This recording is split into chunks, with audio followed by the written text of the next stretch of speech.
another 33 points of power. We dropped 30 on the previous turn. People don't expect it. People don't know that it's coming, and this deck just absolutely wallops them. Oh, what's good, everybody? Today, I'm bringing to you a brand new deck that I discovered that I honestly believe will become the next meta deck. I'm calling it the Power Bomb because on turn 6, you are dropping a ton of power, and it is going to be absolutely mind-blowing. Let's jump right into it. So this is the deck right down below me. I was using a version of this deck on stream last night. I'll leave the link in the description below. But what I found with this exact combination of cards is that it becomes very, very consistent when you add Taskmaster in. The main combo of cards that we are talking about is a mix of Shuri, Taskmaster, Red Skull, and She-Hulk, with some sort of combination of Shuri and two of the other 3 cards. We are going to drop anywhere from 40 to 60 power on turn 6. The way that we're going to accomplish that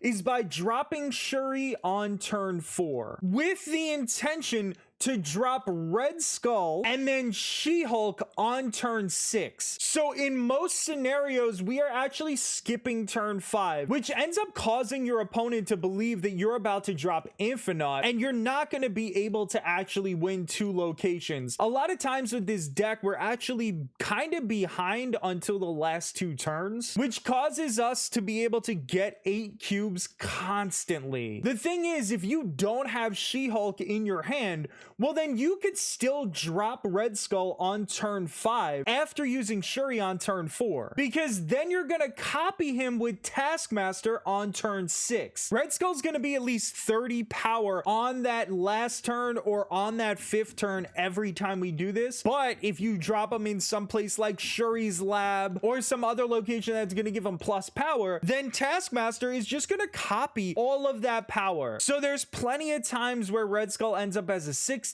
then Taskmaster is dropped as a 60 on the last turn. If you don't have Red Skull in your hand, you still have She-Hulk. So if we skip turn 5, your opponent is expecting Infinite to drop and you're only going to win 1 location. But in reality, She-Hulk is going to drop in 1 spot, and then she's going to be doubled to 20 power, and Taskmaster is going to come out on the next spot, both in the same turn, and both are going to be 20 power bombs. Even without Shuri, these cards are so strong that they're going to win games for you on their own. Shuri is the biggest part of it being a meta deck, in my opinion, but you could still make it work if you don't have her. Now, another way to get these combinations off is if Wave is in your hand. We can actually play Wave on turn 5 for a couple of reasons. Number 1, you don't have to skip turn 5. Wave is going to force all the cards that each player plays to cost 4 energy. That is going to cost people that have Kazoo decks.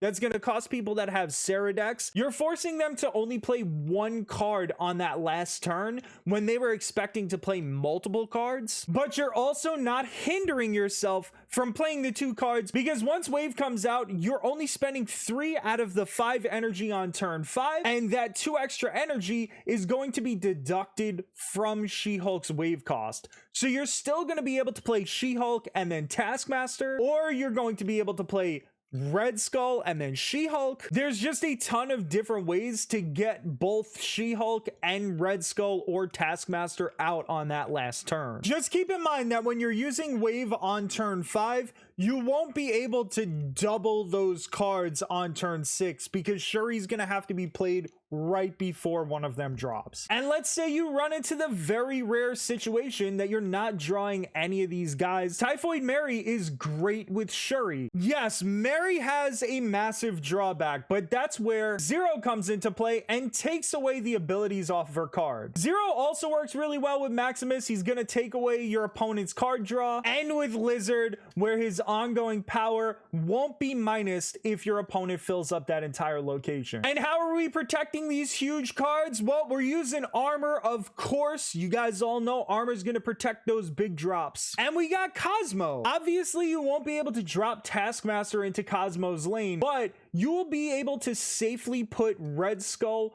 or She-Hulk into Cosmo's lane. Even if their power is doubled, you won't be able to get Shang-Chi there. And the last card is certainly not the least card. In reality, I could have said Sunspot is just as important as Shuri, Red Skull, Taskmaster, and She-Hulk. Sunspot is just soaking up a ton of energy, especially as we're skipping turn 5s, which is a very common thing in this deck. Now, let's hop into some gameplay and I'll show you exactly how this deck works. So, we got Miniaturized Lab on the first turn. We're going to drop Sunspot here, and we're going to hope that we pull armor so that we can protect Sunspot at all costs. We did not get armor, so that's very unfortunate, but I think we'll be okay because he's already playing 1-drops. He might have a couple of those in here. Let's go ahead, put Lizard here. He does have Star-Lord. I don't know if he's playing some sort of Guardians of the Galaxy type of deck, but I'm not particularly worried. And Wave was automatically put out there, so we're not really gonna have a choice.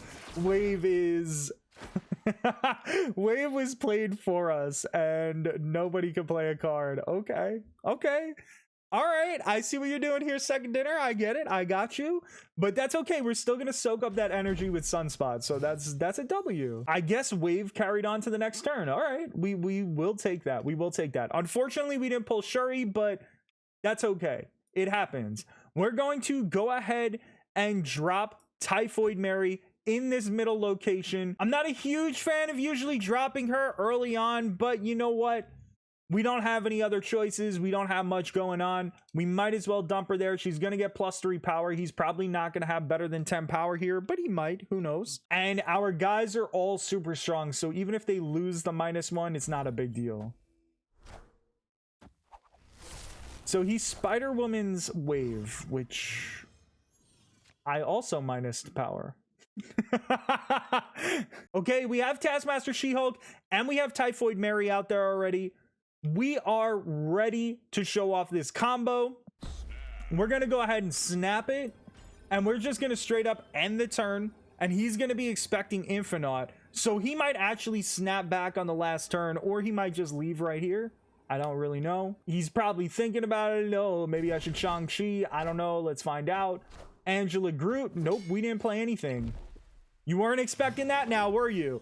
And now Miniaturized Lab is open. She-Hulk is here. It's a little risky because if we drop She-Hulk right here in the middle, we know that she's going to get another +3, but he could Shang-Chi both Typhoid Mary and She-Hulk. I think we're too far behind on the third lane, so we're going to put Taskmaster in the left, and we're going to just hope that this is enough to win the game. Unfortunately, we didn't get to Shuri, but still a really solid use of the combination. She-Hulk with the 13. Oh, she's not at 13. He couldn't Shang-Chi us, and we got it done. That's the other beautiful part about Typhoid Mary, is that if she does kind of keep your guys under 9 power, just like you saw with Taskmaster, he was expecting a big drop on the left, which makes sense. Typhoid Mary keeps them just under Shang-Chi's 9 power threshold, and they get to survive right through it. So on the last game, we did get to show off some of the power, but I feel like that was half the power of the deck.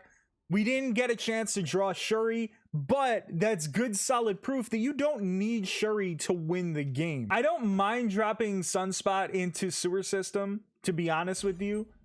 He's gonna gain a lot of energy as we go, and we can protect him with armor. And also Atlantis is the next location, so Taskmaster looks like he may very well end up being the perfect guy to drop.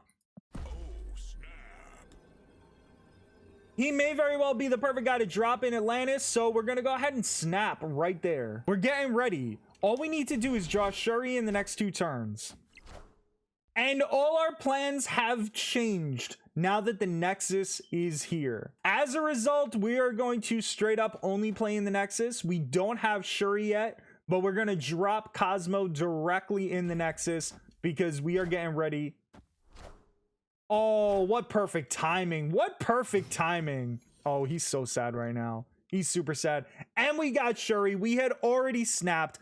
So, you know, let's make this happen. Shuri's gonna protect Atlantis for us, And we're going to go ahead and use her, and we're going to go ahead and skip on the next turn. This is almost unfair. When you get the Nexus with this deck, it is completely unfair. Easy skip on turn 5. We're going to drop She-Hulk. Yeah, there it is. We were going to drop She-Hulk and then Taskmaster. Oh my god. I'm so sad that he left. So we didn't quite get to see the combo go off in the last game because our opponent quit. I honestly don't know if I'm going to include that in the video. It was really quick, but the combo was getting ready to work. We snapped early. You want to snap early with this deck because people are going to see what's going on and they're just going to leave. A lot of people see Shuri and they run. So no cards are going to be revealed here. We still can't play a card yet, which is very unfortunate. But it's nice that we'll be able to see the third location and possibly Cosmo there to protect our cards. Okay, so it wasn't anything huge. We did get Hulk, which is okay. But let's drop Cosmo in Lemuria. And let's just hope that he plays something there. He did not, unfortunately. He did kill his Ghost Rider, which is nice.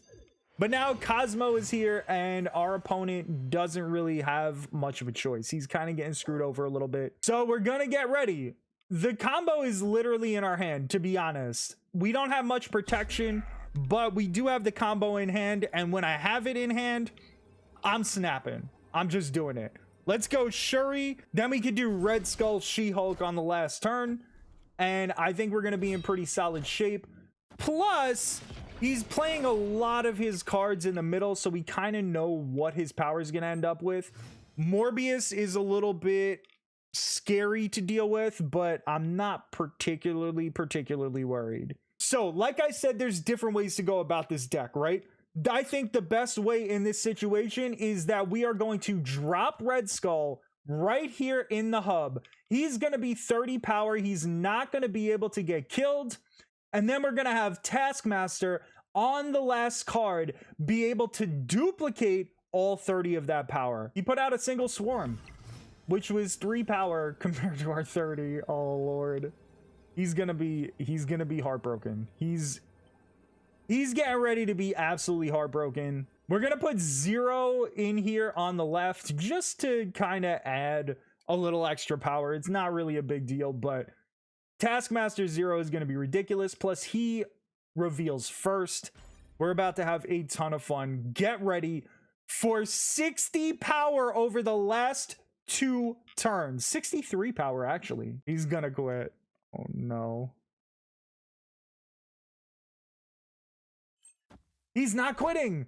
America Chavez, not quite good enough, bro. Not quite good enough. 33 power on the last turn. Yo, GG's. That is a ton of power to drop on the last turn. Another 33 points of power. We dropped 30 on the previous turn. People don't expect it. People don't know that it's coming. And this deck just absolutely wallops them. So that is our Power Bomb deck. Let me know in the comment section below if you agree with me that this is going to turn into the new meta, because I honestly believe that it is. Shortly after this video goes live, I'm going to post this deck on Marvel Snap Zone. If you enjoyed the content, please give the video a thumbs up, subscribe to the channel, and make sure you come check me out on Twitch. I'm going to be playing this deck all night. I'm probably going to start the stream sometime between 10 and 11 p.m. Eastern time.